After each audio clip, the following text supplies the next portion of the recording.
buenos días, bienvenidos al programa Opinión. Hoy vamos a tratar el tema de inversión social y gobiernos locales, y para eso vamos a entrevistar a representantes de la red de municipalidades urbanas y rurales del Perú para que nos cuenten cómo ven ellos la distribución, la propuesta del Ejecutivo sobre el presupuesto de la República 2016, la participación que le toman a los gobiernos locales en este presupuesto, porque han habido una serie de quejas de alcaldes y gobernadores regionales respecto a que hay una recentralización del presupuesto. Y también para que nos digan desde la perspectiva de los alcaldes rurales cómo va el tema de la inversión social y el gasto social en las municipalidades y qué rol están cumpliendo los gobiernos locales en ese tema. Pero vamos a comenzar el programa con otro tema, con el tema de la infancia en la agenda electoral. Sobre ese tema, recientemente, al día de ayer, precisamente, el Fondo de las Naciones Unidas para la Infancia, UNICEF, lanzó una campaña. La campaña se llama Generación Y, lo de I es por igualdad. Y esta campaña lo que busca es precisamente también poner el tema de la infancia en la agenda electoral y que las propuestas respecto a la atención a los niños, niñas y adolescentes sea un tema central durante el debate electoral que se avecina para las elecciones presidenciales de 2016. Hay que recordar que precisamente también el grupo de Impulsor en la Infancia también está en una campaña para poner el tema de la infancia en la agenda electoral. En ese contexto ha lanzado la campaña Anemia y Desnutrición Cero, precisamente para que el tema del combate contra la anemia y la desnutrición infantil sea una prioridad en la agenda pública y sea también un tema central en el debate electoral para escuchar cuáles son las propuestas de los candidatos que aspiran a gobernar el Perú para enfrentar estos problemas cruciales como anemia y desnutrición infantil. Pero en esta conferencia vamos a escuchar qué nos dicen sobre el lanzamiento de esta campaña para poner el tema de la infancia en la agenda electoral, qué nos dicen María Luisa Fornara, ella es representante en el Perú de UNICEF, el Fondo de las Naciones Unidas para la Infancia, y también qué nos dice Gastón Acurio, conocido chef y empresario, que es embajador de UNICEF y que estuvo presente en este lanzamiento. Entonces veamos estas entrevistas, veamos primero la entrevista que se le hiciera a María Luisa Fornara, representante en el Perú de UNICEF, respecto a este tema de la infancia y la agenda política en el Perú.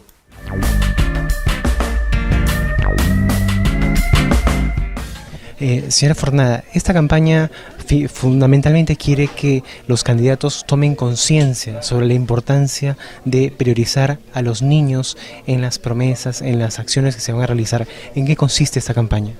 Esa campaña es muy importante porque nosotros creemos que no hay desarrollo económico y desarrollo sostenible sin desarrollo social y sin desarrollo por los niños, de los derechos de los niños. UNICEF ya en 2014 ha hecho una campaña con los candidatos alcaldes del gobierno regionales para incluir en su campaña electoral, en su programa de gobierno, los derechos de los niños. Ahora tenemos una oportunidad excelente, fantástica, que son las elecciones del presidente de la República. Así estamos trabajando con la Sociedad Nacional de Radio y Televisión y con nuestro embajador Gastón Acurio sobre pedir que los candidatos integran en su campaña electoral políticas para los derechos de los niños en el país.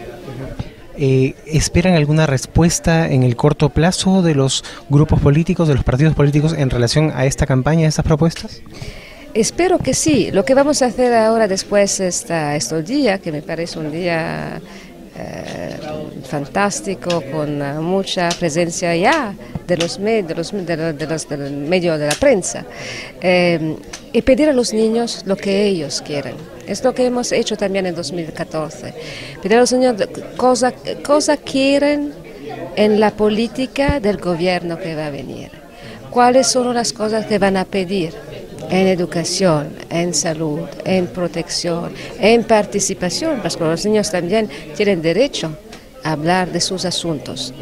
Y después, cuando vamos a saber los candidatos que se van a presentar, ahí vamos a ver cuáles candidatos se van a comprometer sobre políticas para los niños, para los derechos de los niños.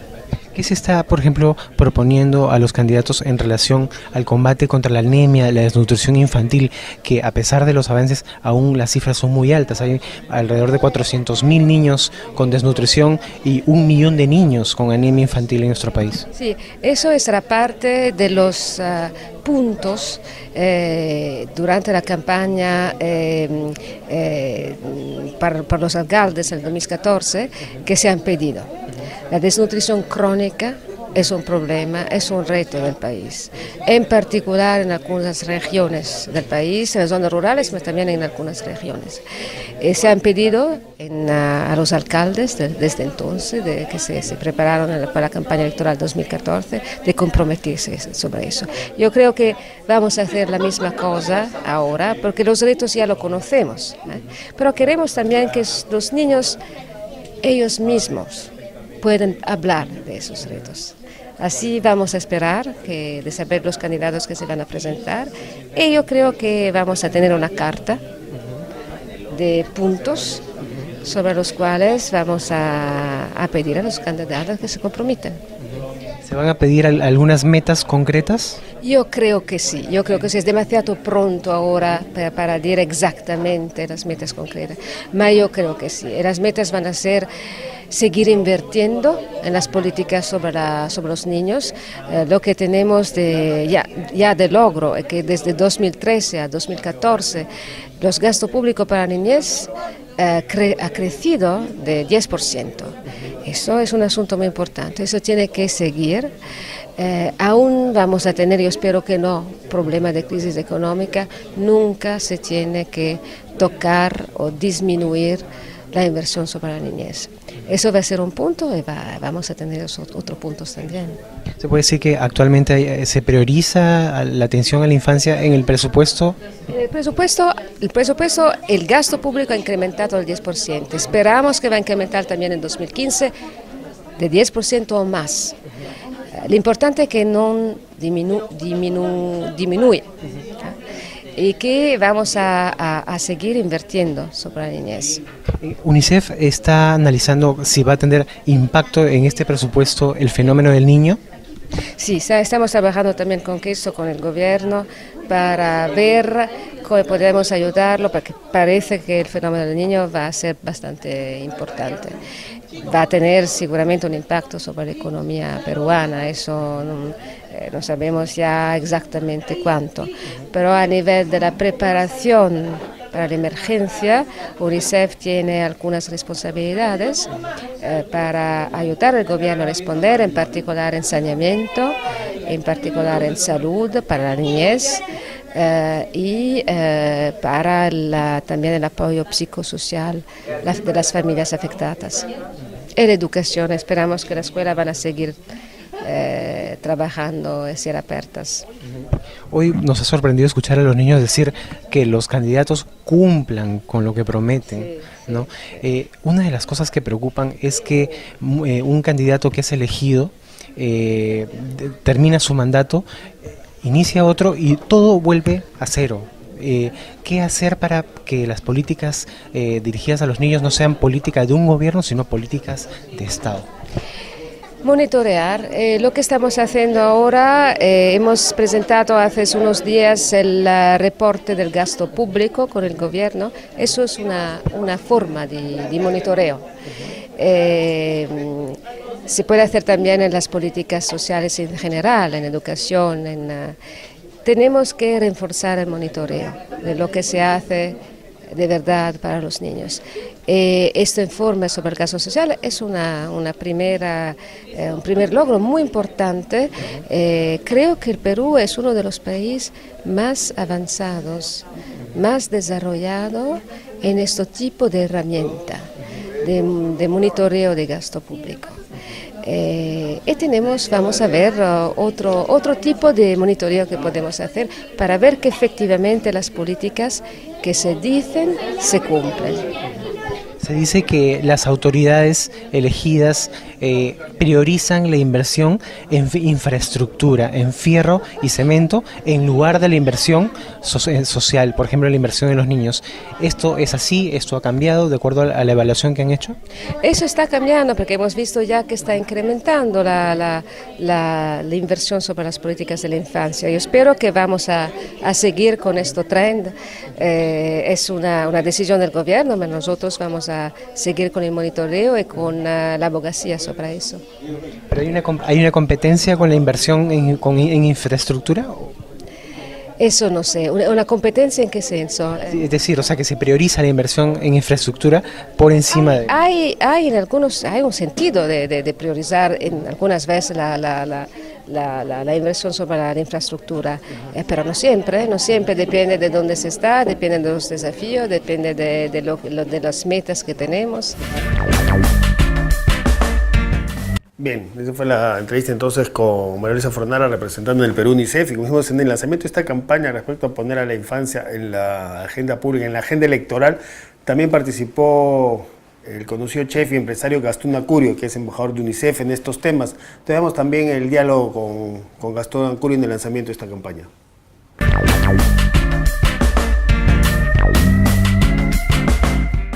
Gastón, en nuestro país hay sin duda avances en la atención a la primera infancia, en la lucha contra la desnutrición crónica, pero por ejemplo, a pesar de esos avances, aún hay alrededor de 400.000 niños con desnutrición y 1 millón de niños con anemia infantil.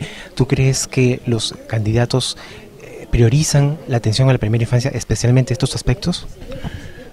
De lo que se trata esta campaña es que justamente lo prioricen. Y tengo la impresión de que para que lo prioricen, esta campaña debe contagiar primero, más que a los candidatos, a los ciudadanos.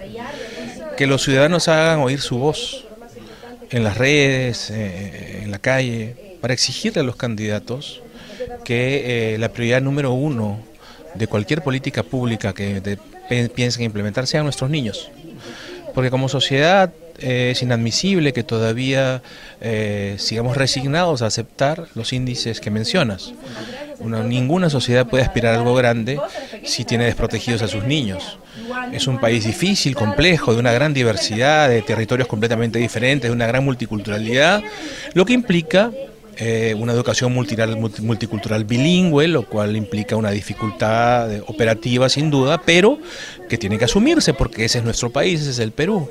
Y tenemos una diversidad de productos, de regiones, de culturas, que todo eso tiene que estar implementado de manera que podamos proteger a nuestros niños estén donde estén, para que puedan crecer felices, sanos, bien educados y protegidos de cualquier acción violenta, ¿no? Entonces, si podemos empezar desde ahora a hablar sobre esos temas, para que llegado el momento, a la hora de votar, los electores votemos por aquel que nos convenció de que en los próximos 5 años finalmente logrará acelerar estos avances y derrotarlos finalmente, entonces es importante que lo hablemos y lo hablemos todo el tiempo que sea posible, ¿no?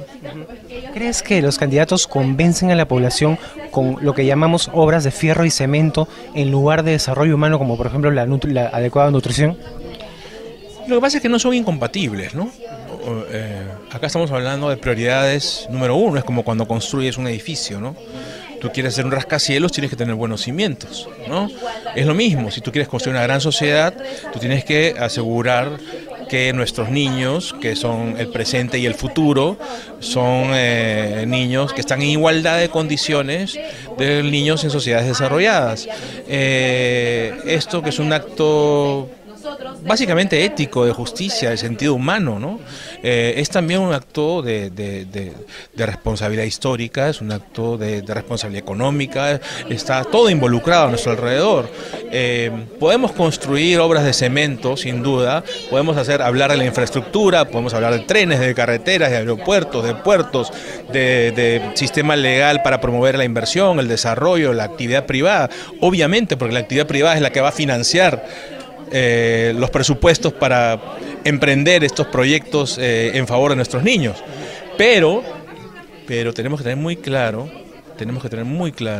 que todas estas acciones que hagamos en los demás territorios tienen que tener como prioridad el que nuestros niños finalmente todos tengan las mismas oportunidades. No hay una incompatibilidad en la priorización de inversión en infraestructura que en desarrollo humano. Los peruanos tendemos siempre a construir orillas, ¿no?, divergentes. Y la realidad es que la vida está todo interconectado, ¿no? Por ejemplo, tenemos que promover la inversión privada, la actividad privada, el trabajo individual, porque ese es el que financia el presupuesto del Estado, el presupuesto que va a ir en favor de nuestros niños. Entonces, en ese mismo sentido, construir infraestructura para que nuestros productos accedan en mejor competitividad a los mercados, significa crear riqueza para crear el presupuesto para poder hacer las políticas públicas para nuestros niños. Entonces, pero lo que sí es importante es que en nuestra mente, en nuestro corazón, en nuestra dignidad y en nuestros objetivos, todas esas acciones tienen que ir encaminadas a que en los próximos 5 años todos nuestros niños estén protegidos. Hay la sensación de que termina un gobierno y empieza otro desde cero, nuevamente todo.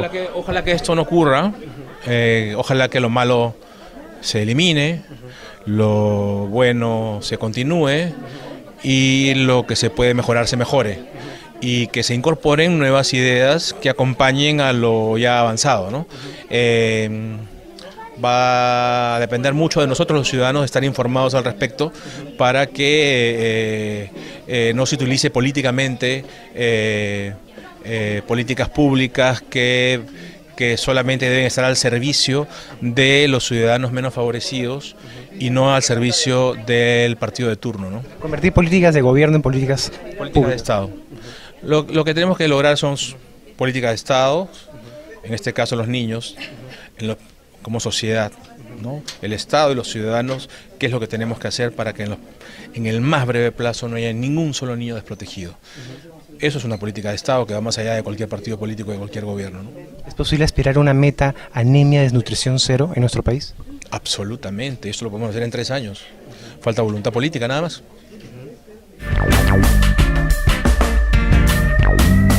Bien, fue la entrevista con Gastón Acurio respecto a esta campaña que busca poner el tema de la infancia en la agenda electoral. Le quiero leer antes de pasar al corte un comentario de uno de los televidentes que nos llega a un chat de Fernanda, que dice: el inicio de las campañas políticas comienza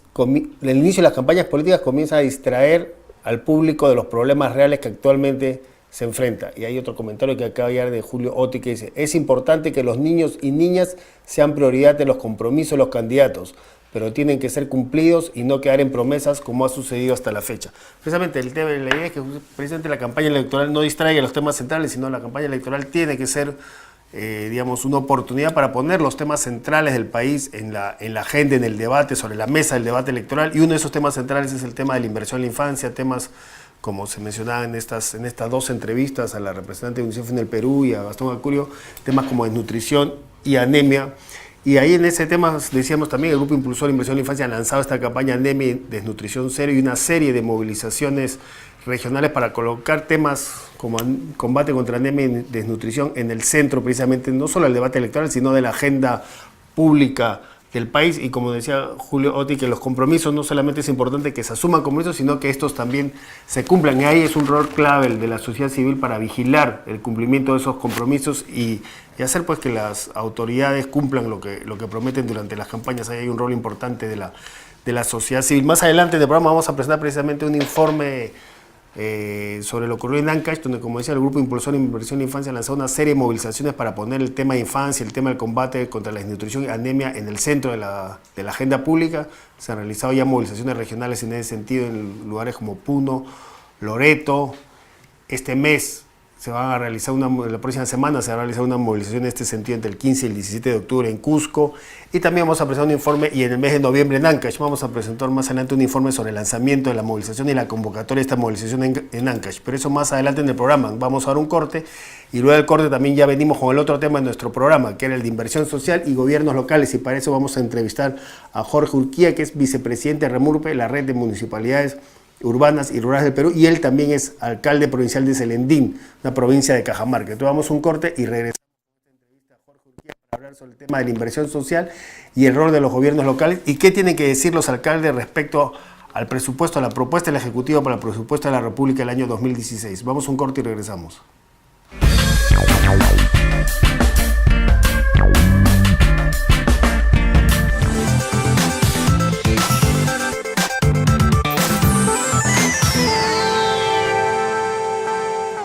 En el Perú hay más de 1 millón de niños menores de 5 años con anemia y a pesar de los avances, aún hay más de 400.000 niños con desnutrición crónica. ¿Y tú sabes qué hace tu alcalde para combatir la desnutrición y la anemia en la infancia? ¿Sabes qué hace tu barrio, distrito o comunidad para luchar contra estos graves problemas? La lucha contra la desnutrición y la anemia infantil es una responsabilidad que nos compromete a todos, al Estado, gobiernos locales y regionales, pero también a nosotros, los ciudadanos. Únete a esta movilización contra la desnutrición y la anemia infantil. Solo sé que siempre serás mi linda guaguita. Infórmate y actúa. Todos podemos. Cambiemos esto. Comparte los hashtags y síguenos desde el Facebook y Twitter de Inversión en la Infancia.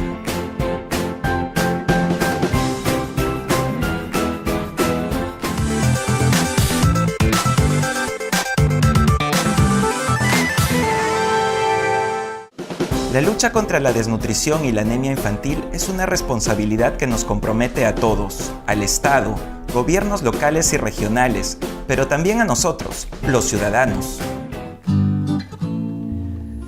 ¿Conoces la realidad de tu región sobre la anemia y la desnutrición infantil? En Lima Metropolitana son más de 175.000 niños. En Ayacucho hay más de 30.000 niños y en Loreto más de 60.000. ¿Y tú sabes qué es la anemia? La anemia es la falta de un nutriente vital para el crecimiento de un niño, el hierro. La anemia se puede combatir. Dale a tu hijo alimentos ricos en hierro. Este importante nutriente lo puedes encontrar en los pescados, las carnes rojas, en la sangrecita, en el hígado y el cuy. Complementa la alimentación de tus hijos con micronutrientes. Infórmate y actúa. Todos podemos. Cambiemos esto.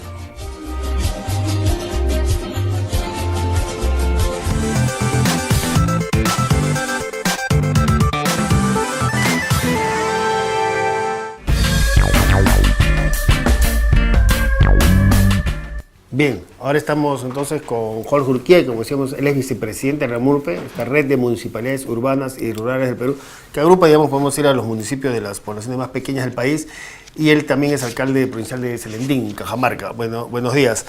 Decíamos que el tema que nos trae el programa de hoy es el tema de la inversión social y los gobiernos locales. Y ahí, en tema de inversión social, hay un tema central respecto al presupuesto de la República, donde ustedes, los alcaldes, REMURPE específicamente, ha expresado una serie de cuestionamientos a la propuesta de Ejecutivo del presupuesto de la República para el año 2016, ¿no? Ustedes han hablado de que se trata del presupuesto más centralista de los últimos años, hablan de una recentralización del presupuesto, ya que el 75% del presupuesto está, digamos, concentrado en el gobierno central y solamente el 25% se distribuye a los gobiernos regionales y locales. Ustedes están viendo que ese 25% se incrementa al 35%, tal como era hace unos años, digamos, tal como era más o menos el año 2012 aproximadamente, el 2013 era aproximadamente ese porcentaje, ¿no?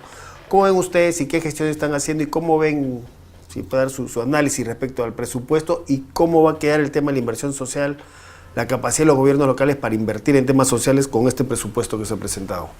Sí, bueno, en primer lugar, muy buenos días y gracias por la oportunidad. Lo que nosotros estamos planteando básicamente es el tema de la recentralización del presupuesto que se va dando, porque de ese 25% incluso a nosotros nos están dando 10% a las municipalidades, que somos 1.842 municipalidades y que se han creado 10 municipalidades más. Está creando el Congreso este año. De tal manera que vamos a dividirnos entre más, menos dinero. El hecho es el siguiente, ¿no? De que, y yo lo que quiero es que más o menos veamos un poco la evolución de la recentralización del presupuesto. En el año 2012, el presupuesto era 95.000 millones y en este año próximo se plantea un presupuesto de 138.000 millones. Estamos hablando de 43.000 millones que se recauda más el Estado, que está recaudando más en estos desde el año 2012 al año 2016. En ese mismo periodo, el presupuesto del gobierno central ha crecido 41.000 millones. O sea, crece el presupuesto general de la República y crece el presupuesto del gobierno central. Y sin embargo, de las municipalidades, de los gobiernos locales, se ha mantenido y es más, este próximo año se plantea incluso disminuir 1.000 millones de soles el presupuesto que hemos tenido en el presente año. Si este año hemos recibido... dice, porque el presupuesto del próximo año respecto al actual tiene un incremento de más o menos el 6%, un poco más. Sí, son 8.000 millones en términos reales, 8.000 millones más.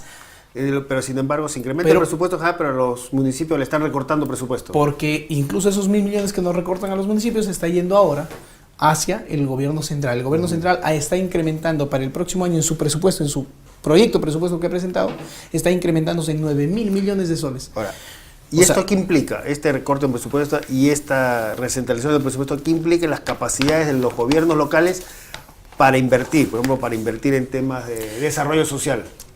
Tenemos nosotros cerca de 300 municipalidades que reciben aproximadamente 8 UITs de fondo común, o sea, 30.000 soles mensuales. Dígame, ¿cómo pueden hacer obras y cómo pueden invertir en su territorio con 30.000 soles mensuales de fondo común? Eso es imposible. Entonces, lo primero que se acude es a la gente y la gente lo que dice es, bueno, entonces, hay que hacer gestión, necesitamos un alcalde de gestión, ¿no? Entonces, cuando venimos a Lima, los alcaldes, en ese momento nos piden acá expedientes técnicos. Y un expediente técnico de una obra de 5 millones nomás nos debe costar pues 150.000 soles. ¿De dónde va a sacar un alcalde para poder invertir? Yo mismo soy alcalde provincial. Para poder invertir 100.000, 150.000 soles en un expediente técnico sin saber si acá voy a tener financiamiento, la verdad es que yo puedo hacer con eso grandes cosas en mi jurisdicción, ¿no? Ahora, lo que va a verdad, hay este tema, como usted dice, de falta de presupuesto para los gobiernos locales, pero también hemos visto, a partir del canon, algunas municipalidades que tienen, digamos, importantes recursos, ¿no? Municipios que reciben importantes Porque recursos. son las excepciones, ¿no? Claro, y sin embargo, hay una serie de cuestionamientos que algunos dicen que eso estaría atrás de esta recentralización del presupuesto, en que se cuestiona la capacidad de inversión de gobiernos locales, porque se dice que, digamos, hay municipios que tienen importantes recursos y vemos que, que se invierten en monumentos, en plazas, en palacios municipales, mientras esa población no tiene acceso a agua, desagüe. Hay poblaciones donde se invierte en una piscina temperada, pero no hay acceso a agua y desagüe. Entonces, frente a esa situación... Pero el problema es, si es que nos ponemos a contabilizar de las 1.842 municipalidades, ¿no? ¿Cuántas primero tienen esa cantidad de recursos de canon? Excesiva, me refiero. ¿Cuántas de ellas han hecho lo que usted me dice? Es decir, los ejemplos son unos cuantos, pero no por eso nos van a tildar a todos, pues, de que todos hacemos lo mismo, ¿no? Entonces, para eso se ponen controles, y obviamente los controles cada vez son mayores. Pero es claro que esos controles no están funcionando, porque se sigue invirtiendo en... Bueno, últimamente ha disminuido bastante el tema ¿no? Porque se está invirtiendo sobre todo en saneamiento, en educación, en salud, etcétera. Pero la situación es que son casos aislados. Ahora, el tema de la ineficiencia es una trampa, sinceramente, en donde hay prácticas malosas del gobierno central para poder hacerlo. Para explicarle nada más, y le voy a mostrar un cuadro en este momento, le voy a mostrar el presupuesto en general, pero esto se repite en el presupuesto de inversiones, que también lo tengo acá. Es decir, nosotros tenemos ahorita un presupuesto de 15.000, en nuestro PIA, nuestro presupuesto de apertura, ¿no? De nosotros es 15.000 millones. Y del gobierno central es 95.000 millones, fíjese, este año, ¿no?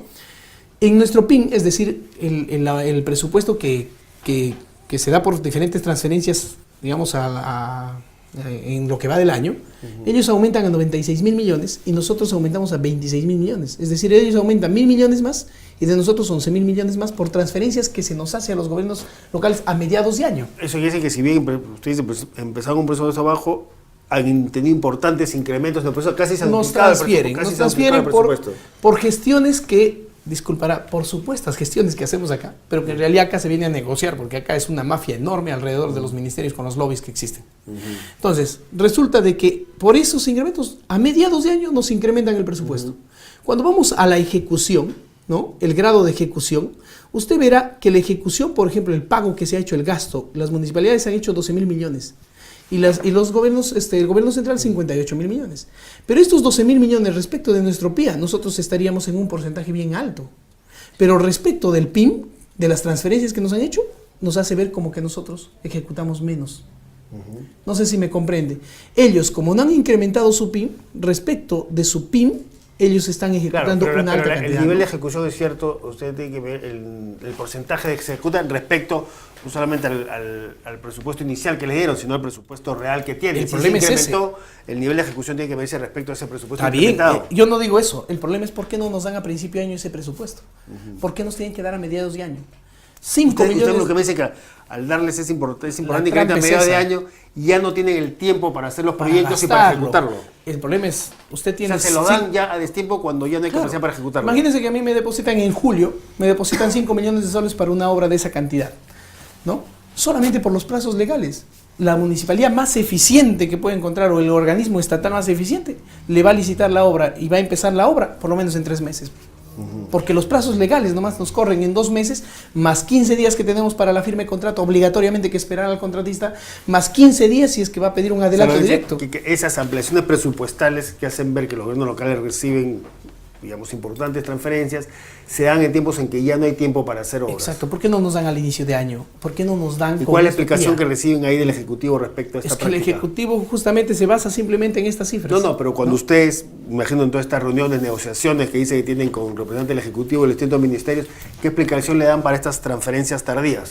Es que ellos nos indican obviamente que ellos tienen que pasar ciertos controles supuestamente para justamente hacer más eficaz el gasto. Acá estamos entonces, usted dice, frente a un problema de fondo en la manera en que se distribuye y se decide el presupuesto. Y es tan malosa la interpretación que hace que las transferencias que ellos nos hacen, estos 11.000 millones que nos han hecho en transferencias en el transcurso del año y a mediados de año, ellos lo hacen ver como gasto y aumenta su gasto de ellos, su porcentaje.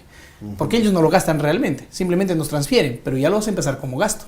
Y quien lo tiene que gastar realmente es el gobierno local. ¿Y quién es el ineficiente? El gobierno local, que finalmente recibe el canon a medio año, recibe las transferencias a medio año y obviamente piden que lo gastemos en medio año todo ese dinero. Pero ya, ¿no? Más allá de estos temas, ¿usted diría que hay efectivamente un problema de ejecución, de capacidad de inversión también en los gobiernos locales que se requiere, aparte de los temas de transferencia, más recursos, digamos, invertir también en capacitaciones y, digamos, en mejorar la ejecución? ¿Usted diría que hay un problema de ejecución de los gobiernos locales?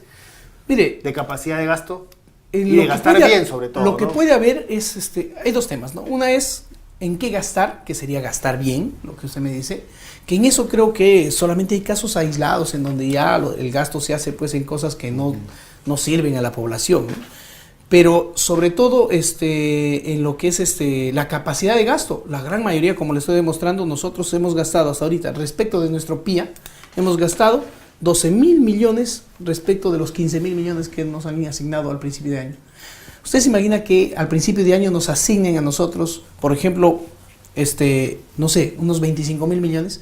Yo estoy seguro que a estas alturas nosotros estaríamos por encima del 70% en los gobiernos locales, porque hemos aprendido. En todo este periodo, desde el año 2006 que se implementó el sistema SNIP, digamos, desde ese momento las municipalidades han ido implementándose, aumentando su capacidad para poder gastar esos recursos, ¿no? Y ahora nos quieren, una vez que ya podemos gastar, ahora nos quitan el presupuesto. Hablamos una cosa es el nivel de ejecución, pero también hablamos de gastar bien. Se escucha también mucho, y no solo las municipalidades, también gobiernos regionales y el propio gobierno central, que buena parte de la inversión que cuando se invierte se piensa primero en temas de infraestructura, que es necesario, sin duda.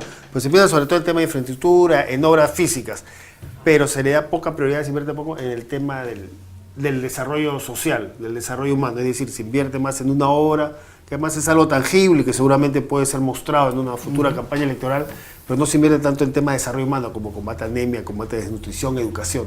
¿Cómo está ese tema en los gobiernos locales? ¿Qué prioridad le dan los gobiernos locales al desarrollo, a la inversión social, o sigue siendo una prioridad casi excluyente la inversión en infraestructura? Mire, nosotros que estamos más cercanos a la población, lo que hacemos es seguir justamente, ¿no?, a pie junto con lo que la población desea. ¿Y qué es lo que la población demanda? ¿Inversión en obras o inversión en desarrollo social? Los que hacemos mayor cantidad de talleres de presupuestos participativos, participamos con la población y justamente seguimos lo que la población, digamos, demanda en su gran mayoría, ¿no? Somos los gobiernos locales. Los gobiernos locales somos los que aplicamos esa democracia participativa. Y obviamente con ellos seguimos a pie junto para poder establecer lo que vamos a hacer.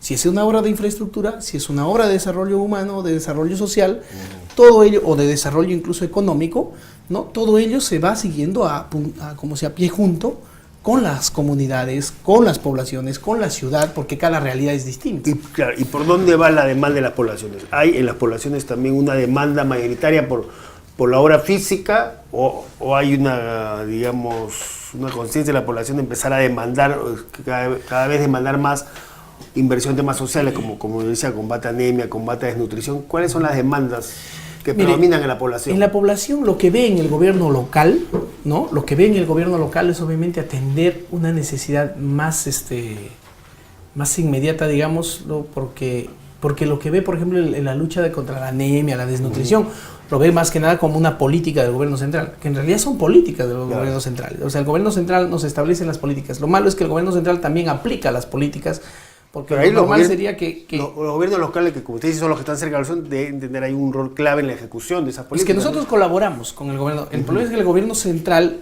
bueno, es un problema, ¿no? El sistema nos dice que el gobierno central nos establece las políticas, ¿no? Y nos busca como aliados para esa lucha contra la desnutrición, ¿no? Por ejemplo, el MIDIS trabaja bastante en estos temas, entonces busca a los gobiernos locales como aliados para esa lucha, ¿no? Entonces, ahí es cuando nosotros intervenimos, ¿no? Tratando de hacer mucho mejor nuestro trabajo, por ejemplo, en la selección, por ejemplo, cuando se da la focalización de hogares, ¿no? Entonces, eso es nuestro trabajo, digamos, para esos temas, ¿no? Y no tienen, los gobiernos locales no tienen mucha capacidad, hablo también técnica y económica de desarrollar, no desarrollan iniciativas propias, acciones propias, políticas propias locales de combate contra la desnutrición y anemia, por ejemplo. Es un poco complicado nosotros hacer eso como gobiernos locales, primero con el poco presupuesto que tenemos, para empezar, ¿no? Pero es un poco complicado establecer políticas porque nosotros tenemos que alinearnos a las políticas públicas nacionales, ¿no? Respecto de estos temas, para empezar, ¿no? Aún así podríamos desarrollar, ¿no? Seguramente, por ejemplo, en mi provincia estamos tratando de desarrollar, no puedo hacerlo a nivel provincial, pero a nivel del distrito capital estamos tratando de iniciar un proyecto para lo que es un programa de alfabetización, pero que a veces lo que voy a hacer es, si es que yo no coordino con el gobierno central, lo que voy a hacer es duplicidad, porque el gobierno central ya está con un programa. Entonces, ¿cómo yo hago? Si no es con coordinación, no hay otra manera, ¿no?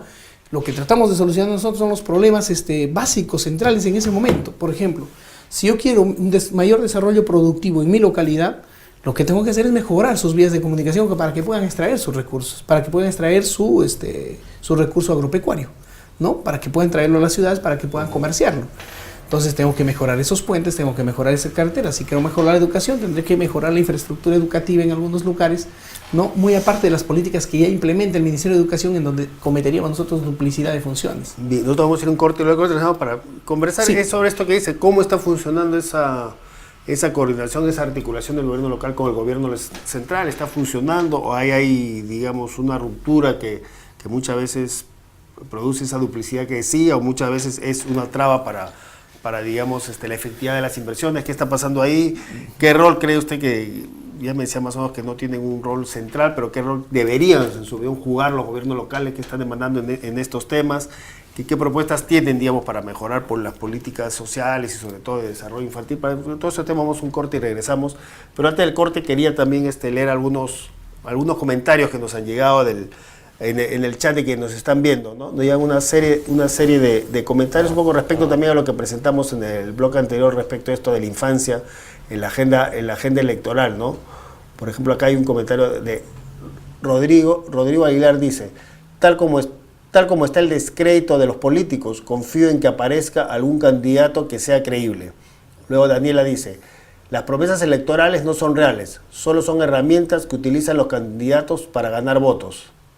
Luego hay otro comentario de Yair Muñoz que dice, se sabe que persisten serios problemas como son la anemia y desnutrición de los niños. A esto se añade la educación ineficiente que reciben los peruanos. ¿Qué candidato va a asumir este reto y cómo lo va a resolver? Y un comentario final de Rosalinda que dice, espero que esta campaña no sea como los analistas se la están presentando, que será una campaña con todos los trapitos al aire de cada candidato. Bueno, esos son los comentarios que tenía respecto a lo que estamos en este primer bloque respecto a la infancia y la agenda electoral. Acá en lo que hemos leído en estos comentarios siempre hay una sensación un poco de poco entusiasmo respecto por lo menos a los candidatos presidenciales que conocemos hasta ahora, ¿no? Hay un fuerte escepticismo en los comentarios respecto a las intenciones de los candidatos y digamos, al cumplimiento, los compromisos que puedan asumir, y no hay mucho entusiasmo, por lo menos respecto a los candidatos que se conocen hasta ahora. Nosotros vamos a un corte y para volver en esta entrevista con Jorge Urquía, como decimos, es alcalde de Celendín, esta provincia de Cajamarca, y vicepresidente de Remulpe, la red de municipalidades urbanas y rurales del Perú, para seguir hablando sobre el tema de los gobiernos locales, la inversión social, y también pedir un poco también sus comentarios respecto a esta sensación y esta descrédito de que existe un poco la presión respecto a los políticos, que de alguna manera incluye también a los alcaldes, ¿no? Entonces vamos a un corte y regresamos.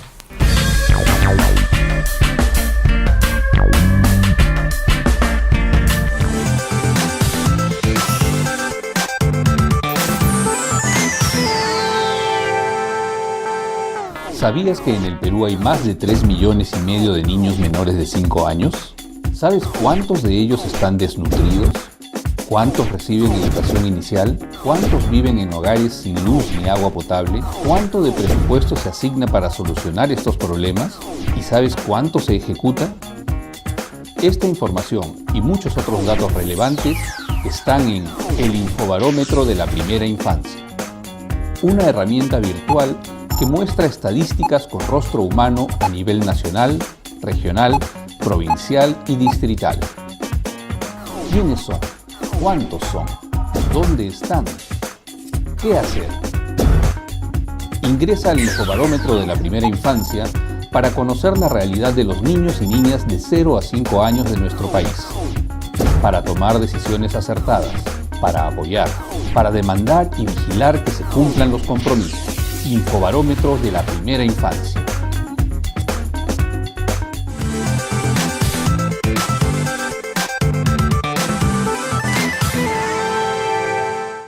¿Te has preguntado qué puedes hacer para proteger nuestro medio ambiente? ¿O cuántas especies hay en peligro de extinción en nuestro país? Cuidar del medio ambiente, la naturaleza y del continente no es una tarea futuro, sino un trabajo y responsabilidad de todos hoy. Soy Tamara Padilla y los acompañaré todos los viernes a las 11 de la mañana en El Medio Ambiente, sus derechos y yo. Un espacio para la preservación del medio ambiente, promovido por la Fundación Albatros Media y la ICF, International Community Foundation. Pasen la voz y conéctense a través de Salgalú TV. Comunicación que nos acerca.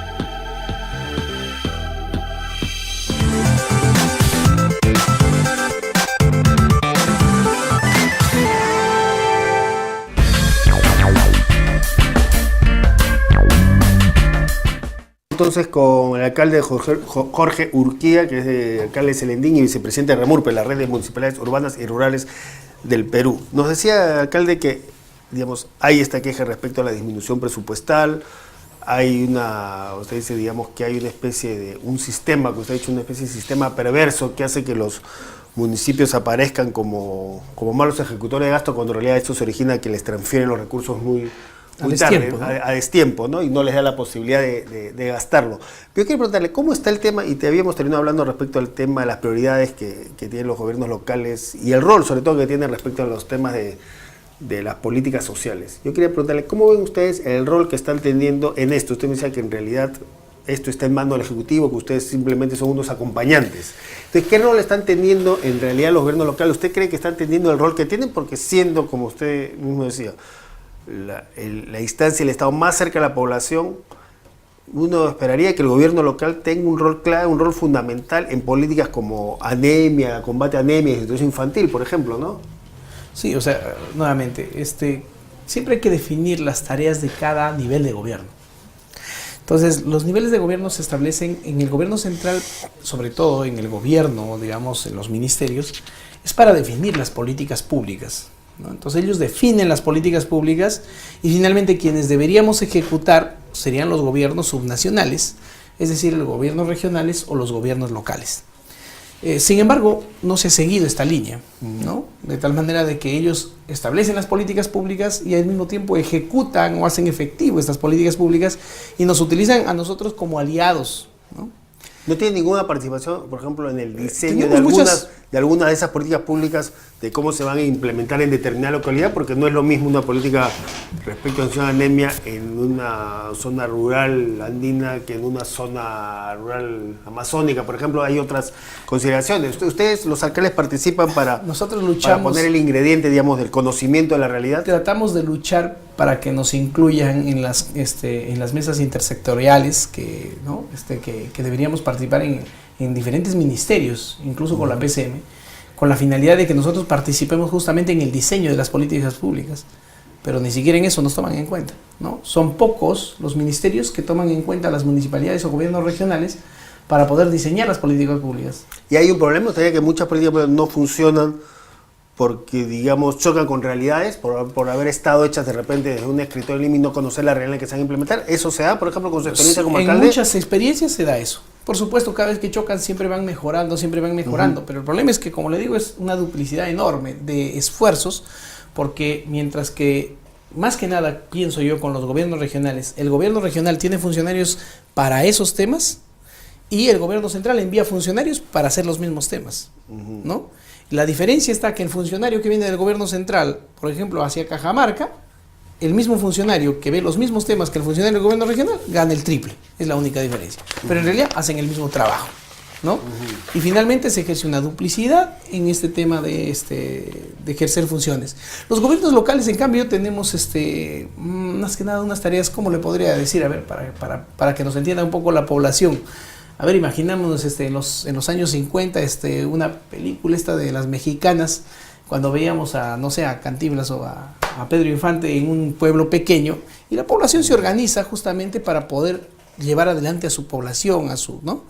Y su población, cómo llevarla adelante, cómo ver el ornato de su ciudad, cómo ordenar su ciudad, cómo asegurarse de que, por ejemplo, la educación, la salud, ¿no? Funcionen dentro de su pueblo. Y esa es la función básicamente que tiene el alcalde, ¿no? El alcalde tiene que velar porque esos servicios públicos básicos se brinden con la mejor calidad posible dentro de su población, ¿no? Es el jefe de la ciudad. Con los presupuestos, ¿no?, que tienen y las capacidades y las funciones que tienen, ¿están en condiciones de cumplir ese rol? Ese es el problema. Ese es el problema que tenemos, ¿no? Porque ahora, si es que tú me decías cómo hacen ustedes para definir qué obras van a hacer, si es de infraestructura, de desarrollo social, de desarrollo económico, imagínense ahora que nosotros, cuando tenemos que plantear proyectos para gestionar ante el Ejecutivo, porque ahora tenemos que gestionarlo, tenemos que hacer proyectos que a veces no tienen nada que ver con nuestra necesidad, simplemente con la visión que tienen acá de qué es lo que van a financiar. Como lo que me está diciendo, que ustedes tienen que adecuar proyectos pensando, digamos, en que nos van a dar el financiamiento, no en cuanto a nuestra necesidad real. Que sean conscientes de que no es el proyecto más indicado para su localidad. Exacto.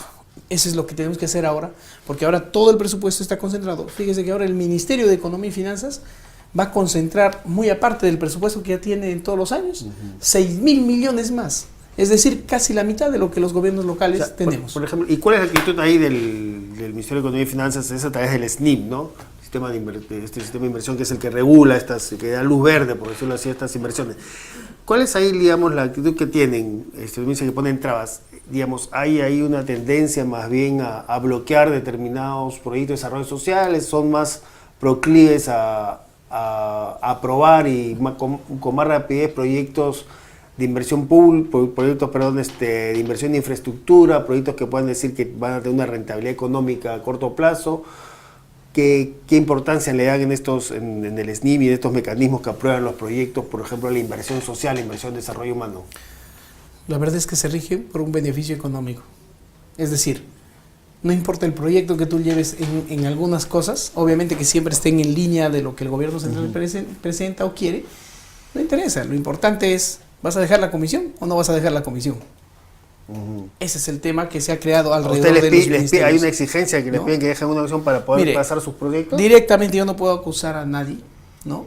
Pero lo que tenemos es que alrededor de los ministerios pululan una serie de grupos de lobbies que lo que hacen es buscar alcaldes para decirle, ¿quieres presupuesto para tu obra? Bueno, la situación es así. Eso lo sabe todo el mundo, lo saben los congresistas, usted como alcalde, los alcaldes. Usted como alcalde, si no pasa por ese mecanismo, ¿no logra sacar adelante sus proyectos? Bueno, nosotros hasta ahora estamos recién iniciando, disculpará, somos el primer año de gobierno que tenemos y el único que hemos tenido es un proyecto que se nos ha financiado por la ley de presupuesto. Después no hemos tenido ningún otro proyecto al respecto, ¿no? Sin embargo, otros sí lo tienen, sobre todo los que son gobiernos anteriores que ya han estado trabajando, ¿no? Y eso es lo que, pero digamos, esa es la realidad que se comenta entre los alcaldes. Pero el vox populi es obviamente, ¿no?, que acá tienes que dejar la comida. O sea, no interesa a veces ni siquiera la necesidad en sí, ¿no? No interesa la efectividad del gasto, es decir, si mi presupuesto justifica ese gasto. Usted me dice lo que importa es la comisión que queda en el camino. La verdad es que se ha creado y por eso encima a nosotros, a los gobiernos subnacionales, por 1 o 2 casos de corrupción, nos tachan a todos ya, ¿no? Y sin embargo, la corrupción que se da acá en el gobierno central, acá en Lima específicamente, sin contar los grandes casos como los petroleros narcoindultos o la Bajato o lo que haya, sin contar esos grandes procesos de corrupción, la corrupción que se genera acá por la concentración del presupuesto es enorme. Dicen que esa corrupción está en el Ministerio de Economía. Bueno, en realidad todos los ministerios tienen una serie de lobbies, ¿no? Claro. Todos los ministerios, ¿no? Pero el MEF es el que tiene un rol central en aprobar proyectos. El MEF tiene un presupuesto mucho más grande cada vez. Esta vez, por esto del fenómeno del niño, ¿no? Por el fondo de contingencia, y bueno, hay otro, voy a decirle pretexto que utilizan, se están adjudicando ahora 6.000 millones más. 6.000 millones más para controlar. Que nosotros llevamos 14.000 millones, 1.842 municipalidades. O sea, ellos están controlando un poquito menos de la mitad de lo que controlan 1.842 municipalidades. Usted verá todos estos problemas y corruptelas cerró para sacar adelante estos proyectos de inversión. ¿Y cómo está el tema cuando se presentan proyectos de inversión? Usted está en el primer año alcalde, pero lo que conoce hasta ahora y lo que habla con los otros alcaldes, ¿no? Cuando se prestan proyectos de inversión social, proyectos que tienen que ver, como decía, puede ser con promoción de la educación, con proyectos de salud, proyectos de combate a anemia y nutrición, ¿qué receptividad tienen esos proyectos? ¿Esos proyectos son más difíciles de sacar adelante que algún otro proyecto de infraestructura, por ejemplo? Pero es más fácil sacar un proyecto para construir una plaza o un momento que sacar adelante un proyecto de inversión social. Un colegio, vamos a decirlo, ¿no? A pesar de que inversión social también, por ejemplo, podríamos hablar de la construcción de un colegio, de una posta médica, ¿no? Que es infraestructura, digamos. Pero se refiere más que nada a inversión en, digamos, en el recurso humano principalmente, ¿cierto? Entonces, obviamente que nos es difícil. Póngase usted que nosotros ahora tenemos que condicionar al poblador pobre, ¿no?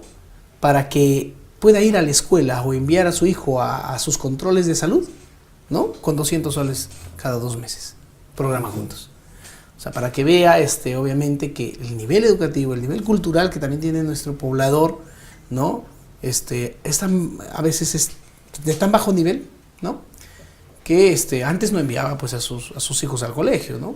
Antes no enviaba. Ahora, por lo menos por el programa Juntos, va haciendo eso, ¿no? Va enviando.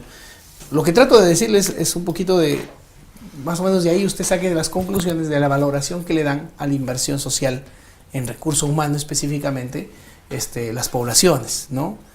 Y obviamente para nosotros que estamos más cerca de la población no recurren a eso, normalmente saben que eso viene pues de políticas del gobierno central, como les refería anteriormente, ¿no? Ahora, ¿y qué pregunta usted ya en Celentín específicamente, como alcalde de Celentín? ¿Cómo va el tema de la inversión social ahí, por ejemplo, de su presupuesto? ¿Qué porcentajes de su presupuesto usted lo dedica o puede dedicarlo a destinarlo a temas de inversión en desarrollo social? Temas como políticas para infancia, bueno, nosotros hemos avanzado anemia, un poco educación, en eso, ¿no? promoción de salud, etcétera. ¿Qué porcentaje de ese presupuesto va destinado a esos temas? A ver, el problema es que tiene que definir el presupuesto en 2 partes, ¿sí?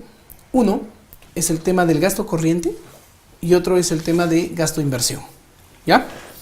El gasto corriente que nosotros utilizamos es básicamente para sostener con bienes y servicios la provisión de servicios públicos. En mi caso, como municipalidad provincial, por ejemplo, tenemos que proveer varios servicios públicos como el agua potable, como el servicio de limpieza pública, el de seguridad ciudadana, etcétera, etcétera, etcétera. Entonces nosotros tenemos que proveer y mejorar estos servicios públicos, ¿no? Entonces, para eso utilizamos el gasto corriente, ¿no? A partir de ahí promovemos una serie de actividades de desarrollo humano, ¿no? Como por ejemplo nosotros, sobre todo en el tema cultural y artístico, ¿no? Ahí hemos invertido bastante dinero, la verdad, ¿no? Dentro de ese gasto corriente.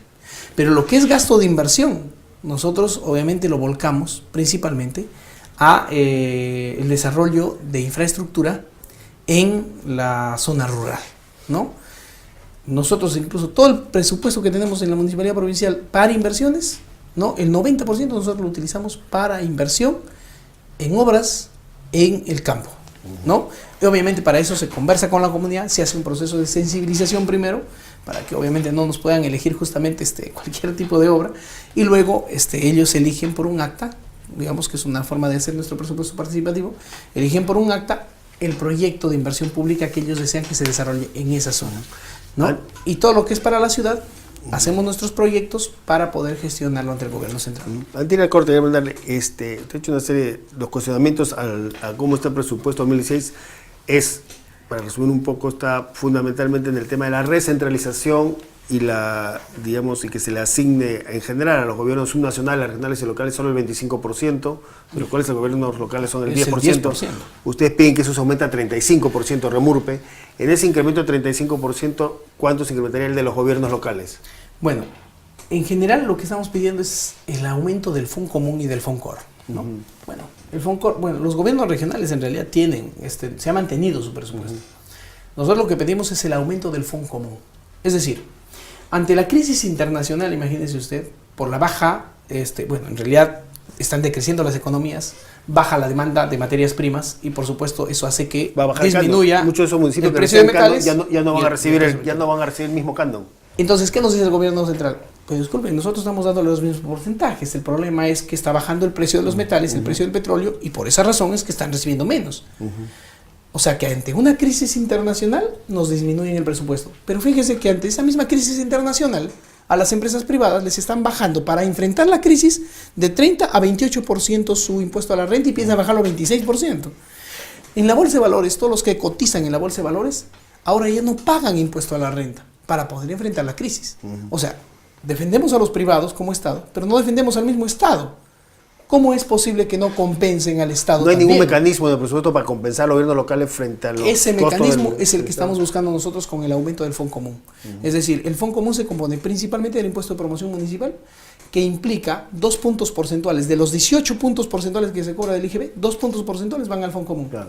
Nosotros pedimos que eso sea 3 o 4 puntos porcentuales. También están viendo que se rediseñe el presupuesto, que como decía ahora está 75% concentrado en el gobierno central, 25% en los gobiernos obviamente que sea por lo menos un mínimo de 35% de los gobiernos nacionales. Exacto, es que a eso pensamos llegar con el aumento del Fondo Común. No es que estamos diciendo que se aumenten los impuestos. Lo que estamos diciendo es que de esos 18, 2 para nosotros, 16 para el gobierno central. Bueno, ahora sería 4 para nosotros, 14 para el gobierno central. Entonces, esos 4 puntos porcentuales para nosotros implicaría aumentar nuestro Fondo Común. Por ejemplo, en mi municipalidad nosotros recibimos 9 millones de Fondo Común. El aumento solamente de un punto porcentual nos aumentaría 4 millones para del Fondo Común. Pero nosotros queremos que esos 4 millones lo cuide el gobierno central también, el gobierno nacional, y nos diga, esto se va a tratar como el canon, no se va a poder utilizar en gasto corriente, solamente para proyectos de inversión pública. Ya. Nos puede hacer el mismo tratamiento a este presupuesto adicional. El problema es que con ese esquema que había para el canon, había una serie de críticas también de alcaldes y gobiernos no decían que precisamente al decir el canon solamente de determinado proyecto de inversión, ese canon está dirigido a proyectos de infraestructura, proyectos que podían dar una rentabilidad económica, y por ejemplo había serios problemas de utilizar el canon, por ejemplo, para temas de inversión social, de desarrollo humano, ¿no? A ver, el problema es que hay que diferenciar un poquito los temas, porque cuando nosotros hablamos de obras, lo decimos para que nos entienda la gente, pero en realidad debemos hablar de proyectos de inversión pública. Y los proyectos de inversión pública pueden ser proyectos de inversión pública en infraestructura, ¿no? Digamos, o proyectos de inversión pública, por ejemplo, en desarrollo económico o desarrollo social. O sea, se puede plantear. Si yo planteo un proyecto en mi provincia para poder mejorar, por ejemplo, la producción de leche, que nosotros somos una zona lechera, ¿no? Para mejoramiento de pastos y mejoramiento de ganado, es un proyecto de desarrollo económico, ¿no? Que yo lo puedo plantear, y es un proyecto de inversión pública también, y en eso también se puede gastar el canon, ¿no? Claro, pero que implica mucho esos proyectos de desarrollo social, implica, por ejemplo, personal, gente que puede ser como gasto corriente. Entonces ahí no, hay eso problemas. no es gasto corriente. Ahí sí es, por ejemplo, ahí sí es el proyecto de inversión pública. ¿No? Alcaldes y gobernadores regionales se han quejado mucho de algunas trabas, que sobre todo alcaldes que le ponen el canon para gastar más en desarrollo social, ¿no? ¿Cómo? Muchos alcaldes han quejado que las normas a veces le impiden utilizar los recursos del canon para desarrollo social, y terminan utilizándolo en todo lo que se plantea para inversión pública, ¿no? Cuando no es de infraestructura hay bastante limitación. Por ejemplo, ahora los proyectos de desarrollo productivo, ¿no? Casi como que las trabas son casi para que no podamos invertir en desarrollo productivo ya las municipalidades, ¿no? Bien, nosotros vamos a ir a un corte, vamos a un último corte, regresamos con la parte final del programa. En la parte final del programa vamos a seguir conversando con Jorge Urquía, ya para que nos diga también, nos ha presentado un poco el problema, y ya para que en esta parte final nos diga, bueno, frente a esto, cuáles son las acciones que van a proponer, qué acciones van a hacer los alcaldes, en este caso agrupados en Remurpe, qué están haciendo y qué acciones van a hacer para buscar estos cambios en la distribución presupuestal, ¿no? Vamos a lanzar también, luego del corte, vamos a presentar un informe sobre el lanzamiento de esta movilización regional contra la anemia y estudio infantil que hizo el Grupo Impulsor en Ancash. Esta movilización se va a dar a mediados de noviembre. El 1 de octubre se hizo el anuncio oficial de esta movilización. Esto forma parte de una serie de movilizaciones contra la anemia y la desnutrición que está promoviendo el Grupo Impulsor, que ya realizó movilizaciones de este tipo en Puno, Loreto. Como les decía, la próxima semana se va a realizar en Cusco, en noviembre en Ancash. Y vamos a ver un informe sobre el anuncio de esta movilización en Ancash. Y también luego del corte vamos a tener aquí, junto con Jorge Urquía, también al alcalde distrital de Oruro, que es en la provincia de Melgar, en Puno. Él es Jorge Chagyo, que también nos va a hablar un poco, alcalde, sobre cuál es el tema, para conocer el punto de vista también de un alcalde distrital, de una zona rural, una zona, digamos, pequeña, un distrito pequeño del Perú, cómo están sufriendo ellos con el tema del presupuesto. Brevemente, entonces vamos a tener también al alcalde Chagyo después del corte. Entonces vamos a un corte y regresamos con la parte final del programa.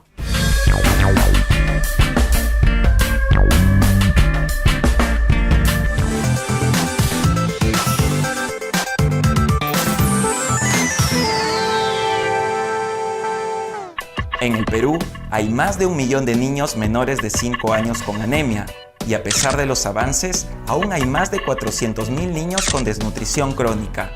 ¿Y tú sabes qué hace tu alcalde para combatir la desnutrición y la anemia en la infancia? ¿Sabes qué hace tu barrio, distrito o comunidad para luchar contra estos graves problemas? La lucha contra la desnutrición y la anemia infantil es una responsabilidad que nos compromete a todos, al Estado, gobiernos locales y regionales, pero también a nosotros, los ciudadanos. Únete a esta movilización contra la desnutrición y la anemia infantil. Solo sé que siempre serás mi linda guaguita. Infórmate y actúa. Todos podemos. Cambiemos esto. Comparte los hashtags y síguenos desde el Facebook y Twitter de Inversión en la Infancia.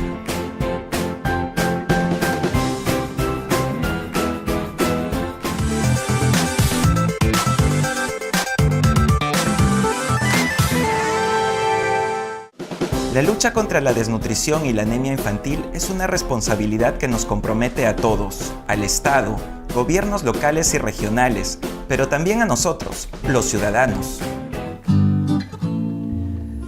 ¿Conoces la realidad de tu región sobre la anemia y la desnutrición infantil?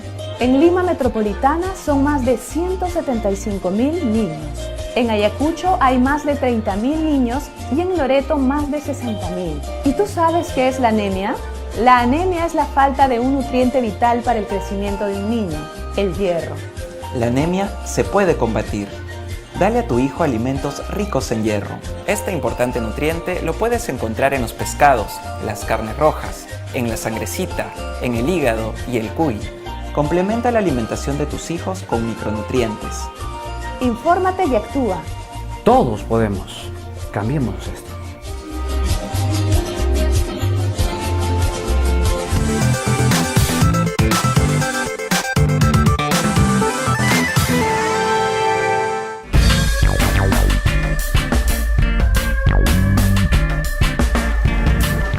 Bien, para esta parte final del programa se ha sumado aquí a esta mesa, como decíamos, el señor Jorge Chagyo, que es alcalde municipal, alcalde distrital de Oruro, en la provincia de Melgar, en Puno, ¿no? Con quien también dentro de unos minutos le damos la bienvenida y vamos a conversar también para que nos diga un poco cuál es el tema presupuestal, cuáles son los problemas presupuestales que tiene en su municipio, ¿no? Pero antes vamos a comenzar este bloque presentando un informe, como anunciamos, un informe sobre la convocatoria de una próxima movilización regional contra la anemia y la desnutrición infantil en la región Ancash, movilización que ha sido convocada por el gobierno, por el Grupo Impulsor Inversión en la infancia. Como decimos, ya se han realizado movilizaciones de este tipo en Puno y Loreto. En la primera semana se realiza una en Cusco y en noviembre se va a realizar esta movilización en Ancash. Vamos a un informe de lanzamiento de esta movilización en Ancash, lanzamiento que se hizo luego de una reunión que implicó una reunión entre el Grupo Impulsor, a las autoridades, digamos, de las autoridades locales de Ancash y representantes de la sociedad civil de esta región que tomaron el acuerdo de lanzar esta movilización en esta región. Veamos este informe.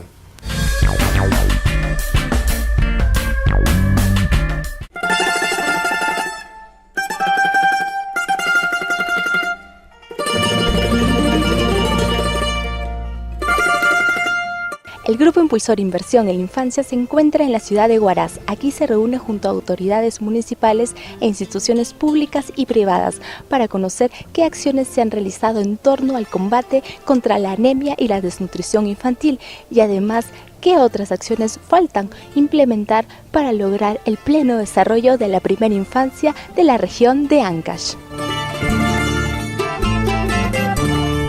Para nosotros, la lucha contra la anemia y la desnutrición infantil trasciende a un determinado gobierno o a una administración. Es un tema de Estado, es un tema de responsabilidad social. Más allá del discurso, más allá de las palabras, más allá de las promesas, requerimos acciones y soluciones puntuales, y por eso lo que es bien importante, generar y crear metas que vayan atendiendo y resolviendo este problema, porque si no nos ponemos metas agresivas, de verdad, el resto de problemas de la ciudad nos ganan. Lo que nosotros hacemos es ser facilitadores para que realmente el tema lucha contra la anemia y la desnutrición infantil sea una prioridad en la región, en cada gobierno local, pero no solamente en cada gobierno local, sino en cada corazón de cada ciudadano. Estamos reunidos acá, para eso también la IDESA viene trabajando de una manera ardua con los gobiernos locales, por supuesto que sí, ¿no? Viene trabajando con sus promotoras de salud, agentes comunitarios, también para intervenir a nivel colectivo, ¿no? Previno también todo tipo de insumos o medicamentos que también se requiera para estas atenciones, ¿no? Tenemos ya deficiencias no solamente en lo que es el crecimiento, sino también en las capacidades cognitivas, en el desarrollo mental del niño, ¿no? Entonces, eso es lo que queremos, creo yo, evitar con este tipo de intervenciones conjuntas en todos los sectores. Se puede desarrollar un piloto con los 11 distritos que tiene Huaraz.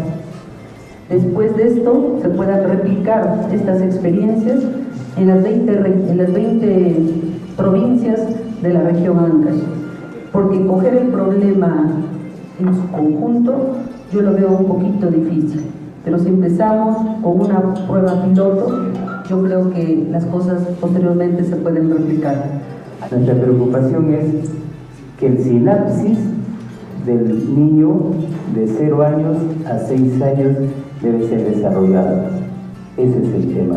Para esas cosas, ¿qué cosas fundamentales tienen que ver? Educación, que es el apego familiar. Muchos dicen que la educación nace en la escuela, no enseñan nada. La educación está en casa, salud, alimentación. Responsabilidad de que tenemos que articular esfuerzos. Mamá, papá, padre del pueblo, ¿quién es? El alcalde del centro poblado o el agente municipal, el alcalde distrital, el alcalde provincial, la región. Tenemos que buscar resultados ya. La movilización que se haga a nivel regional, si bien debería liderarlo el gobierno regional, de no ser así, vamos a hacer todos los esfuerzos para liderarlo desde la municipalidad. Y creo, sin temor a equivocarme, que la Cámara de Comercio, el Ministerio de Salud, el Ministerio de Educación y la Agricultura, que son ministerios que tienen que ver, creo, mucho con este tema de lucha contra la desnutrición. Acá hay un indicador estadístico que a veces no les damos, no le podemos dar credibilidad total, porque estamos hablando de 40 y pico % de nutrición, por ahí escuché un poco más. En fin, está la desnutrición a casi la mitad de nuestros niños menores de 5 años. Compromisos. El aspecto educativo, de esta conferencia de prensa, va a caer a saco roto si no entramos a la acción. Vamos a trabajar muy fuerte pidiendo el apoyo de este impulsor a fin de hacer la movilización acá en Ancash. Y pronto. Tomar acción rápidamente, por eso le pedía que nos envíen sus experiencias, las experiencias en otros sitios. Pues, veo que han bajado 10, 12% rápido. ¿Por qué no horas? Acá tenemos muchísimos productos muy buenos, sobre todo en el tema proteico, quinoa, kiwicha, tarwi. Tenemos muchos productos proteicos que nos podrían sacar de la nutrición crónica proteica si es que trabajamos fuerte en eso. Comprometamos nosotros, de tal manera de que esta movilización sea de un gran impulso y un gran resultado. Qué lindo sería que después de la movilización del año que viene, ese indicador negativo que tenemos baje 10, 15, 20 puntos.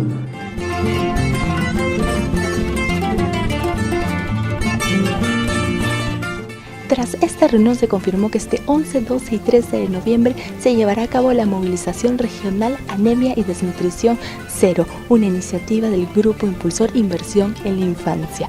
Informó desde la ciudad de Huaraz Andrea Belén Gamarra para Salgalú TV. Bien, ese fue el informe de la conductora de esta movilización regional que se va a realizar en Ancash contra anemia y desnutrición infantil convocada por Inversión en la Infancia. Como decía, ya estamos acá también con el alcalde de Oruro, en Melgar, en la región de Puno, el señor Jorge Chacyo. Le damos la bienvenida al programa para esta parte final. Pero antes de entrar con el alcalde de Oruro, quería preguntarle a Jorge un poco su comentario respecto a estas movilizaciones. Como decía, hay esta movilización regional convocada desde la sociedad civil, ¿no? Del Grupo de Impulsor Inversión en la Infancia, con autoridades locales y con representantes de la sociedad civil para promover en las distintas regiones, para promover políticas precisamente locales de combate a la desnutrición y anemia infantil, ¿no? Desnutrición, como decía, en el Perú hay un poco más de 1 millón de niños con anemia infantil, anemia que además en los últimos años ha venido subiendo, a pesar de que hay recursos.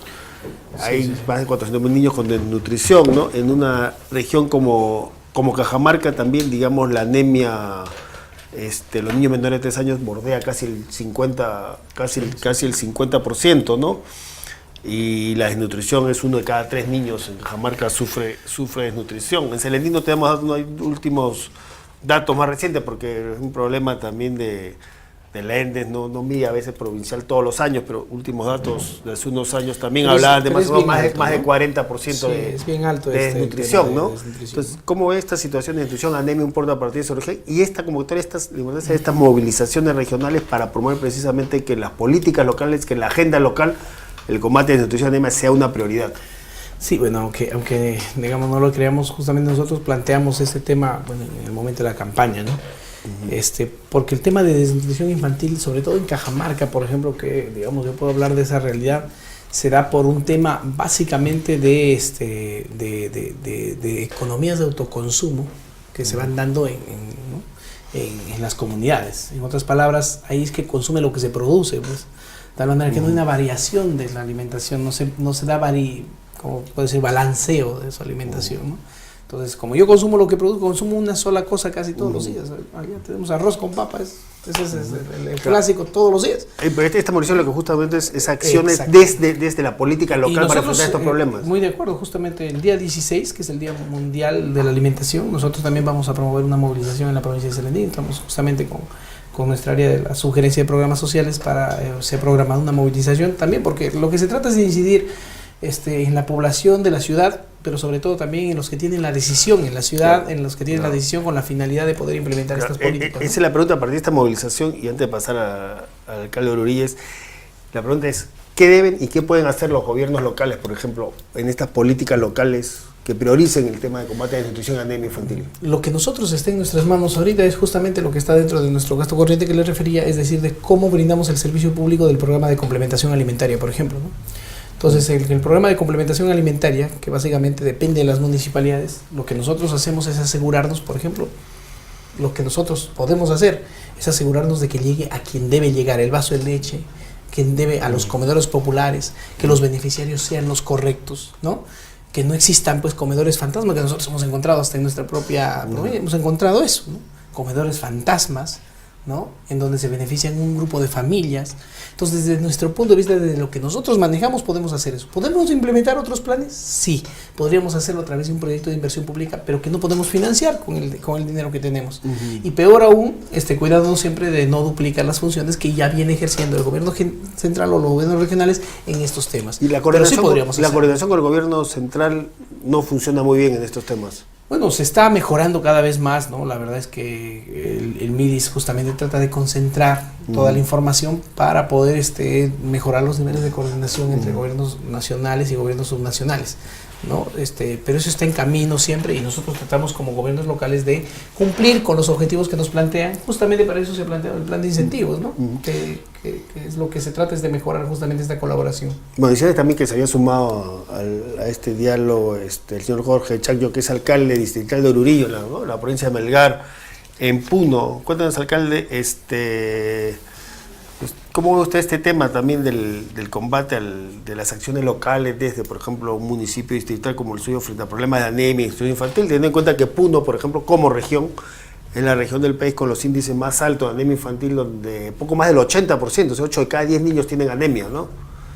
Y según algunos datos, incluso en la provincia de Melgar, los temas de desnutrición de anemia son incluso mayores a esos promedios regionales. ¿Cómo ve usted este tema y qué se está haciendo, por ejemplo, qué puede hacer y qué acciones puede implementar, están capaces de implementar, digamos, gobiernos locales como el suyo frente a estos problemas? Bien, primeramente nosotros como autoridad nos preocupamos. Realmente nuestra obligación moral es de que la anemia y baje de porcentaje. Actualmente ya sobrepasa los 60%, ¿no? Y la desnutrición infantil también. Nosotros tenemos un programa integral donde hemos contratado especialistas, ¿no? Como son nutricionistas, de igual manera también enfermeras, para poder corroborar y de que esto baje. El problema también es de que realmente estamos diversificando. El Ministerio de Salud hace por su parte su trabajo, de igual forma también el gobierno regional también tiene su programa y el gobierno distrital también. Entonces necesitamos unificar. Hemos hecho varias reuniones multisectoriales para ello, pero sin embargo esto no está funcionando. El gobierno regional no puede controlar, por ejemplo, al personal que tiene en campo. Nosotros sí estamos, pero a veces hay deslealtad de parte de los trabajadores, o sea, no llega a su fin común. Entonces necesitamos incrementar de repente en la parte de control en esta parte. Y tema del presupuesto, hemos conversado, digamos, con el alcalde de Urquía, el tema presupuestal, el tema de que, digamos, se reduce la participación de los gobiernos regionales y los gobiernos locales en el presupuesto de la República, en la propuesta para el año 2016, ¿no? Donde ahora van a tener el 25%, se está pidiendo que esta participación se incremente al 35%. ¿Cómo es el tema presupuestal en un municipio como el suyo, en el municipio de Oruro? ¿Cuál es el tema presupuestal? ¿Cómo va a variar el presupuesto, por ejemplo, qué posibilidades de acción, qué margen de acción le da el presupuesto que tienen ahora? ¿Cómo va a variar este presupuesto para el próximo año de acuerdo a esta propuesta presupuestal? ¿Se va a disminuir su presupuesto? ¿Cuál es la realidad presupuestal en su distrito? Bien, nosotros inicialmente tenemos un gasto de capital de 2.590.000 en el inicio de apertura. Pero sin embargo, en este año hemos tenido un recorte presupuestal de más de 980.535 nuevos soles. O sea, durante el año le han recortado durante este periodo, con los dos decretos.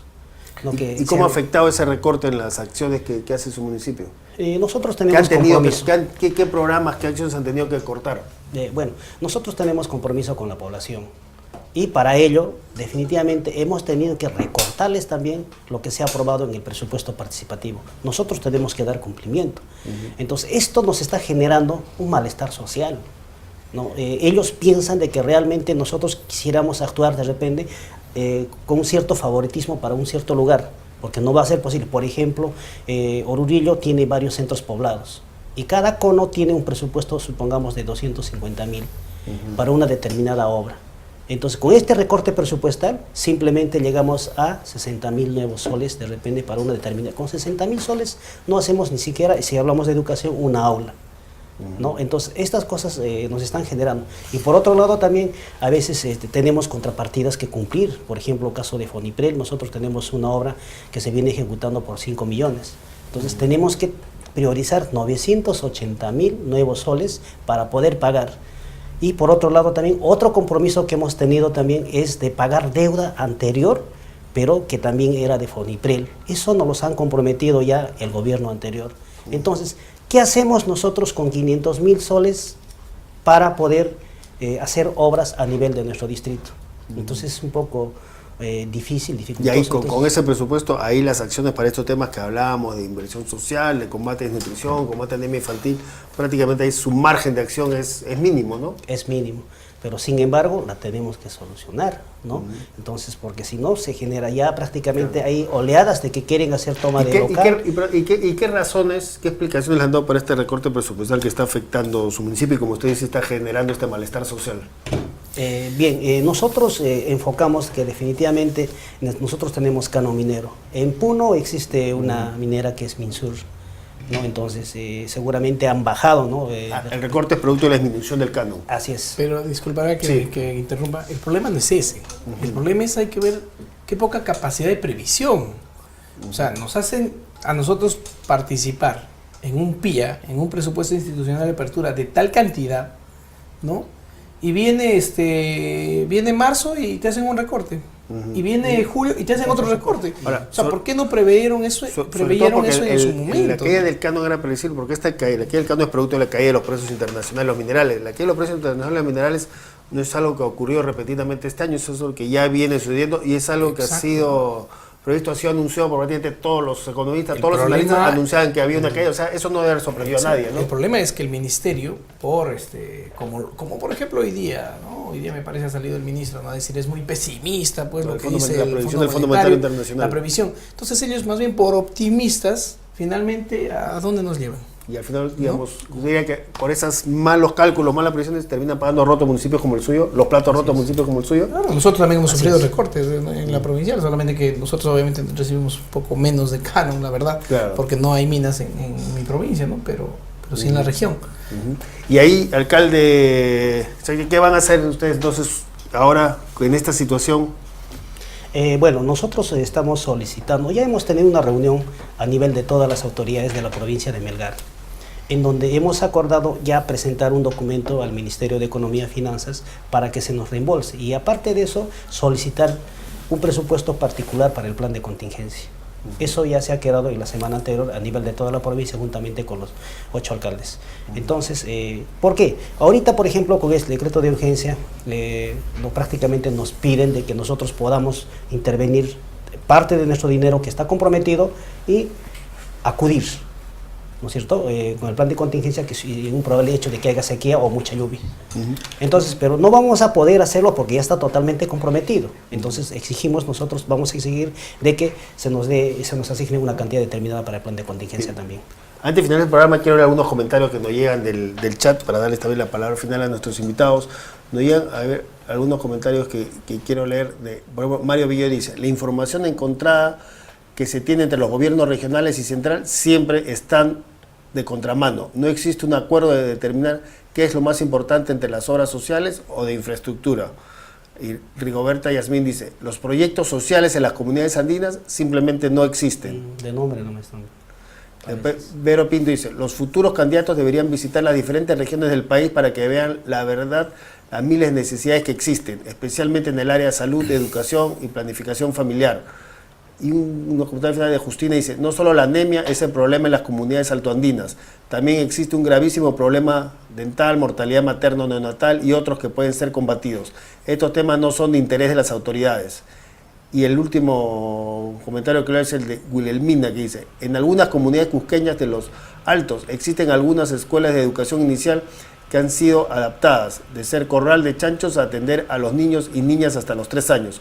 No hay ventanas, no tienen piso ni baños. Así se tratan los niños peruanos. Son algunos comentarios.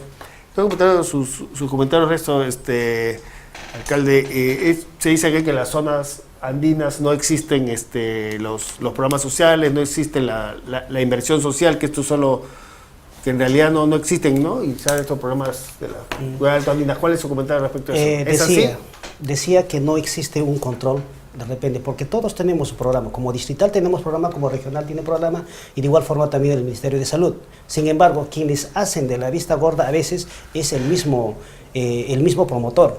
Ahora, no está... un comentario, le interrumpo para que su comentario, que nos decía también que esos temas sociales no son de interés de las autoridades. No. ¿Qué tanto se interesan las autoridades en estos temas sociales? Bien, nosotros, anteriormente se ha creado, antes de mi gestión, porque soy gobierno nuevo, se ha tenido un presupuesto de 3 millones en este tema. ¿no? Entonces prácticamente yo estoy continuando y con mucho más responsabilidad hemos contratado y hacemos la focalización y el seguimiento del caso. Sí nos interesamos. Bien, alcalde, había un comentario también sobre esta falta, digamos, que hay una permanente disputa entre los gobiernos centrales y los gobiernos regionales, ¿no? Que no existe acuerdo determinar, y gobiernos locales, que no se puede nunca acuerdo determinar cuáles son las prioridades de inversión social. ¿Esa realidad ustedes la ven? Bueno, en realidad, como le digo, ¿a quiénes deberíamos acudir para poder determinar la necesidad? A la población, y quien convive con la población es el gobierno local, distrital o provincial.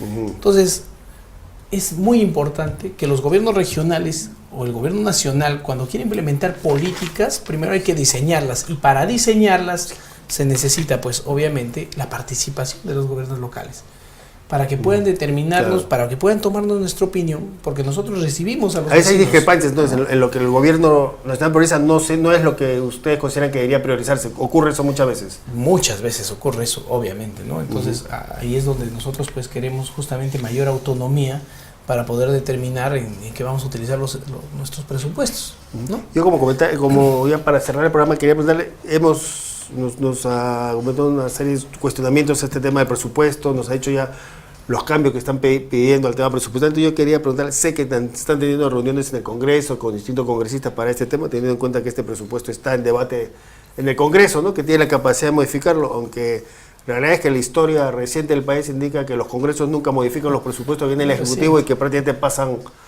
igual, ¿no? Sería una cosa, digamos, histórica si esas modificaciones sustanciales al presupuesto del Ejecutivo. Pero voy a preguntarle, aparte de esta reunión del Congreso, ¿cuáles son las acciones que están haciendo y que van a hacer frente a estas demandas que están haciendo?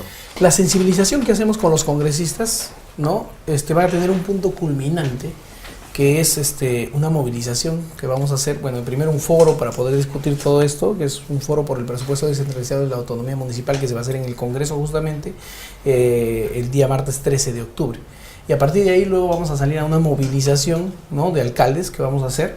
¿Movilización dónde va a ser? ¿En Lima? En Lima. Vamos a concentrarnos a las 10 de la mañana en la Plaza San Martín, y luego vamos a ir alcaldes de todo el país. Exacto, al MEF, y luego vamos a ir al Congreso, ¿no?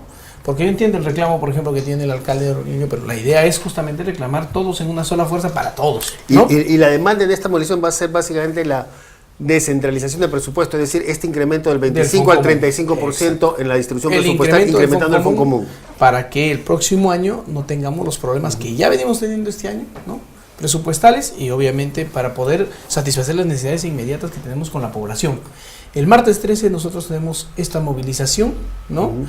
En lo que se busca es lo siguiente: uno, que el Ejecutivo modifique en primera instancia su presupuesto, ¿no?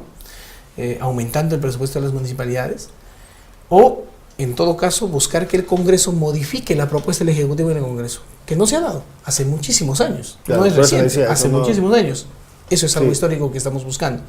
Pero de todas maneras, esa presión que lo estamos haciendo a estas dos entidades del gobierno central, si es que no se lo hace pues con esta movilización, vamos a tener que ir a nuestras poblaciones y movilizar a nuestra propia población, ¿no? Incluso hemos pensado ya en establecer pues una suerte de boicot de repente a los sistemas del CIAF, no sé, ¿no? Con la finalidad de que se nos pueda hacer caso, porque la verdad es que... ¿Y qué pasa si como ellos no se hace caso y este presupuesto se aprueba tal cual?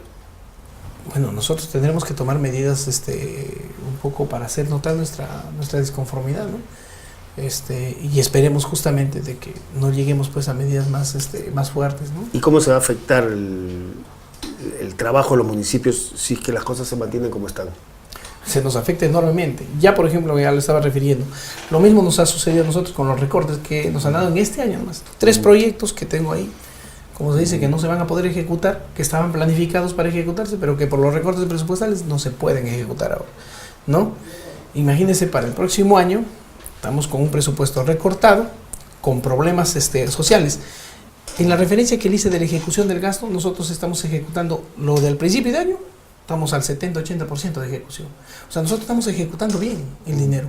Si nos dieran al principio de año, nos presupuestaran al principio de año este dinero, nosotros mejoraríamos la inversión pública, es decir, y empezaríamos a colaborar con la reactivación económica del país. Pero así como nos están dando, pues simplemente demoramos el gasto, demoramos la inversión pública y no se movilizan los recursos del Estado para poder reactivar la economía, ¿no? Bien, muchas gracias, alcalde, por su participación en el programa. También gracias al alcalde Chacho. Un comentario, si que vamos a despedir al alcalde Chacho, un comentario final. Bueno, definitivamente nosotros como autoridades somos el punto de choque de parte de la sociedad civil. Ya prácticamente nosotros quisiéramos de que realmente el Ministerio de Economía y Finanzas nos retorne en los presupuestos que se han presupuestado inicialmente, ¿no? Y desde ya nosotros también venimos trabajando como debe de ser, como se ha planificado. Hemos llegado a nuestra meta presupuestaria, a nuestro plan de incentivos también. Ya tenemos en ejecución también casi el 60% ya. Perfecto. Una pregunta que se empezó a preguntarle a la alcaldía, ¿y cuántos alcaldes esperan convocar para esta movilización del...? Bueno, para nosotros esperamos reunir entre 150 a 200 alcaldes, ¿no? Que para nosotros es una buena cantidad, porque obviamente no todos pueden venir, por las agendas que tienen, por la distancia que tenemos, ¿no? Acá lo que queremos evitar, y eso le decimos de repente y aprovechando el medio, es una convulsión social inútil para el futuro, ¿no? Porque finalmente a quienes van a reclamar es al alcalde y la población se va a ir. Estaba diciendo hace un momento, no sé si lo escuchó, posiblemente van a tomar el local de la municipalidad. Esa convulsión social es la que quisiéramos nosotros evitar, está en manos del gobierno. Perfecto, gracias. Gracias. Pues entonces ahora sí llegamos al final de este programa, que se ha extendido algo más de lo previsto. Está entrevistado al alcalde Jorge Urquía, es vicepresidente de REMURPE, la red de municipalidades urbanas y rurales del Perú, y alcalde de Selendín en Cajamarca. Y también esta parte final del programa hemos entrevistado también con el señor Jorge Chacyo, que es alcalde distrital de Oruro, en Melgar, en punto que nos hablaba precisamente de los serios problemas que atraviesa su municipalidad por los recortes presupuestales decididos del Ejecutivo. Nosotros le recordamos que el programa Opinión se repite esta tarde, por esta vez, hoy día se repite a las 5 de la tarde, el programa Opinión. Entonces no se olvide, a las 5 de la tarde se repite este programa. Con nosotros será hasta la próxima semana.